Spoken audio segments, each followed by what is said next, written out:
উত্তর 24 পরগনা জেলার বসিরহাট মহকুমার সোনাপুকুর শঙ্করপুর গ্রাম পঞ্চায়েতের নজরনগর এলাকায় ঘটে গেল এক হৃদয় বিদারক দুর্ঘটনা। মুর্শিদাবাদ জেলার ফারাক্কা থেকে কাজের সন্ধানে আসা 23 বছরের নির্মাণ শ্রমিক এসকে সাফিউদ্দিনের মৃত্যু ঘটেছে বিদ্যুৎস্পৃষ্ট হয়ে।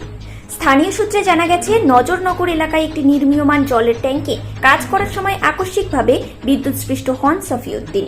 দ্রুত তাকে উদ্ধার করে হারোয়া গ্রামীণ হাসপাতালে নিয়ে যাওয়া হয়, তবে চিকিৎসকরা তাকে মৃত বলে ঘোষণা করেন। মৃতদেহটি ময়নাতদন্তের জন্য বসিরহাট স্বাস্থ্য জেলা হাসপাতালের পুলিশ মর্গে পাঠানো হয়েছে। ইতিমধ্যেই হারোয়া থানার পুলিশ একটি অস্বাভাবিক মৃত্যুর মামলা রুজু করে ঘটনার তদন্ত শুরু করেছে। ঘটনায় শোক প্রকাশ করেছেন হারোয়ার মানবাধিকার কর্মী শেখ নান্নু মিয়া।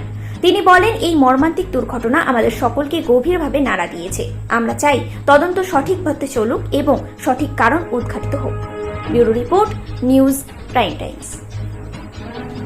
আমি হাওড়া ব্লকের মানবাধিকারের পক্ষ থেকে কিংবা সাধারণ মানুষ হিসেবে বলতে চাইছি যে এই ধরনের মৃত্যু খুব দুঃখজনক ও বেদনাদায়ক। আমি তার পরিবারকে সমবেদনা জানাই এই মৃত্যুর জন্য। আর খুবই দুঃখজনক এটাই যে রুজি রোজগারের জন্য ভিন জেলা থেকে, সেই মুর্শিদাবাদ ফারাক্কা জেলা থেকে সে এখানে এসেছিল রুজির জন্য। খুব অল্প বয়সে প্রাণ চলে যাওয়াতে খুবই মানে শোকাহত।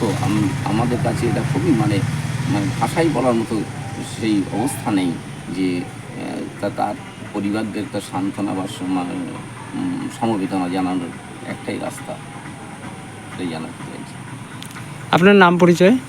আমি হারোয়া ব্লকের মানবাধিকারের ব্লক সভাপতি শেখ নান্নু মিয়া।